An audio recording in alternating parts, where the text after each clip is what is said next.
Hey, what is going on, guys? It's Young here, and today I'm back in our Fortnite video. In today's video, I'm going to be showing you guys the best settings to use here for Chapter 2. I made a couple changes to my settings that I want to specifically be showing you guys in this video that has made a really big difference on my aim, my edits, and also my builds. So you guys definitely want to change these settings that I'm going to be showing you guys in this video. So definitely stay to the end because you definitely want to see these settings that I change, and I think they're going to make a huge difference on your game as well if you guys make these couple adjustments. And real quick, before we get into the video, I have a V-Buck giveaway. I give away 2,000 V-Bucks every single Friday. So if you guys would like to participate and enter the giveaway, all you guys have to do is to drop a like on this video. Make sure you guys do subscribe to the channel. Make sure you guys do hit that post notification bell so you guys get notified for every single new upload and when I announce the winners on every Friday. And as well, drop a comment down below of either your Xbox gamer tag, your PSN gamer tag, or Epic account, and you guys will be automatically entered into the next giveaway. Also, make sure you guys have me added and supported as a creator in the item shop. All you guys have to do is go down to the bottom right, click on support a creator, type in my creator code, which is Young Humor, hit accept. Just remember, it changes every 2 weeks, so make sure you guys double check that you have it in. And alright guys, let's go right to the video.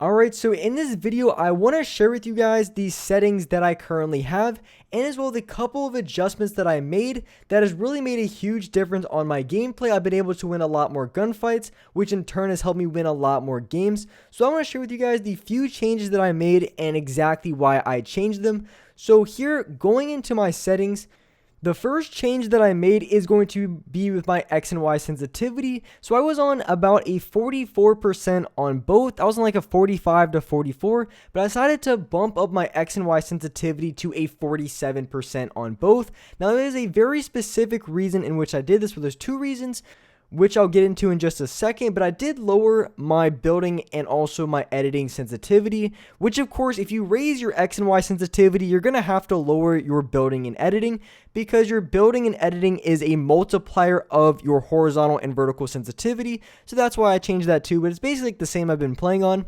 But the few reasons why I switched to a 47%, the first reason is going to be when I'm trying to box up against other players. One thing I noticed is sometimes I feel like I wasn't able to turn around fully, and this was really true if I was getting third-partied and I need to shoot at multiple players who were maybe one guy was to my left, and then I had to switch all the way over to my right side, and that's one of the biggest reasons in which and why I changed, but it's not the only reason as well. So of course, like I said, when I'm trying to box up and fight other players, I felt it kind of difficult to turn around. Not necessarily, I could still do it perfectly fine on a 44, but I feel like it was a lot easier, and I had just that little bit more quickness to turn around on a 47%, and I feel like that really gave me a big advantage in box fights.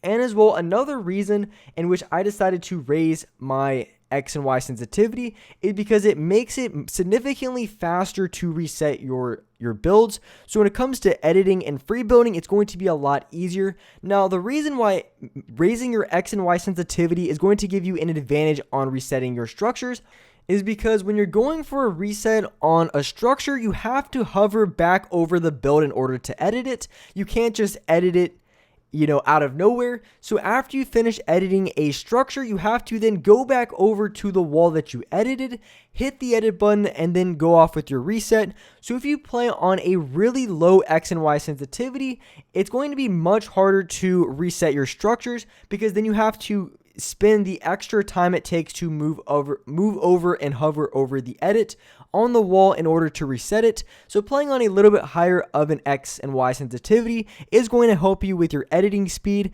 because your resets are going to be much quicker and much more fluent. So that's why I did raise my X and Y sensitivity. So the next thing I want to talk about is going to be my ADS. Now I do play on the same 11%, but I did raise my look damping time to a 0.05, and the reason why I did that is I kind of wanted to compensate a little bit for my X and Y sensitivity that I raised. And as well, when it comes to long range shots, I feel like I'm more accurate with a little bit of a look damping time as opposed to not. This is a setting that some of you guys like, some of you guys don't, but I would highly recommend it, and I do decide to play on it. Now, sometimes I don't decide, like if I'm playing on like a really low sensitivity, usually I don't play with it on, but if I ever do decide to raise my sensitivity like I did for these settings, I do like to have this setting on a little bit. So that's my recommendations. If you guys are on a little bit higher of a sensitivity, then I would recommend a look dampening time, but if you guys are already on a low sensitivity already, then I probably would recommend having it on 0.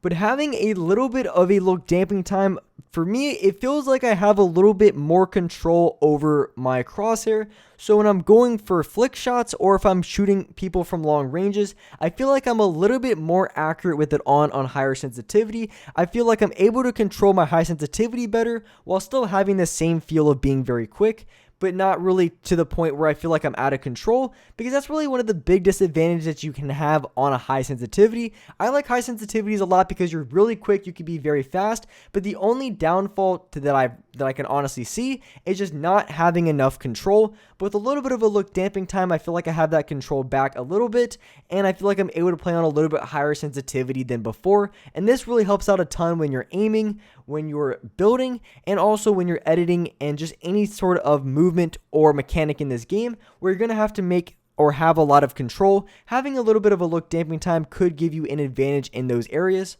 But as I mentioned in a lot of my videos, when it came to the ADS sensitivity, I now play on 11%, which is just slightly better for close range than long range.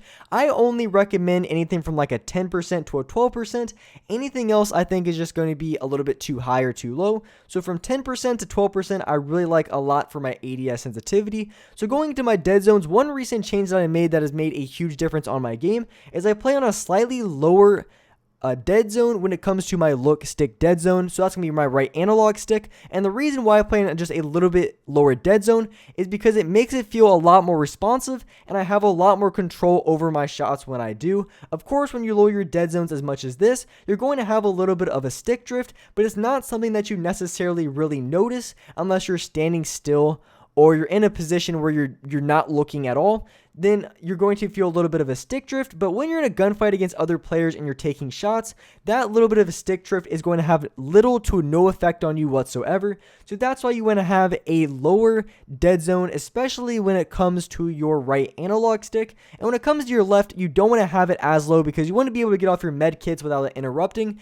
So you really just want to focus on having a low enough right analog stick dead zone to where everything feels super responsive. And of course, if you have like the worst stick drift ever, then you might want to raise it, but I recommend having single digit dead zones for your look stick dead zone. And of course, you want to have the enable full control. You want to have this setting off because it adds input delay to your controller, but those are going to be the best settings to use, I think, here for chapter 2. I really like these settings a lot, and of course the couple changes that I made was the first thing was going to be my dead zones. I made those just over the past couple days. Having a little bit lower for my look stick dead zone really made a huge difference, and the other change that I made that really made a big difference on my editing is going to be playing on a little bit higher of an X and Y sensitivity. I feel like I'm going to be able to reset my structures a lot more quick. So if I'm ever box fighting other players, whether I'm playing pubs, whether I'm playing box fights against friends, I'm going to be able to be a lot quicker and a lot faster with my resets on my edit. So if I ever need to turn around really quickly and reset a structure, I'm going to be able to do so just a little bit faster, and I really like that a lot about this sensitivity. And of course, since I am playing a little bit higher of an X and Y sensitivity, I am going to be playing on just a little bit of a look damping time to kind of compensate myself from the lack of control that you would have on a little bit higher of a sensitivity. So those are the settings that I have, and I really like them a lot. But anyways, hope you guys enjoyed this video. Hope you guys found this video very helpful, and if you guys could, make sure you guys do drop a like, make sure you guys do subscribe to the channel if you guys are new, make sure you guys do hit the notification bell so you guys will get a notification when I upload new videos. And as well, I do live stream every single day here on this channel at 6 o'clock Eastern Standard Time. So make sure you guys do hit that notification bell so you guys will get a notification when I go live on this channel. But with that being said, I appreciate you guys watching the video, and alright guys, I'll see you next video.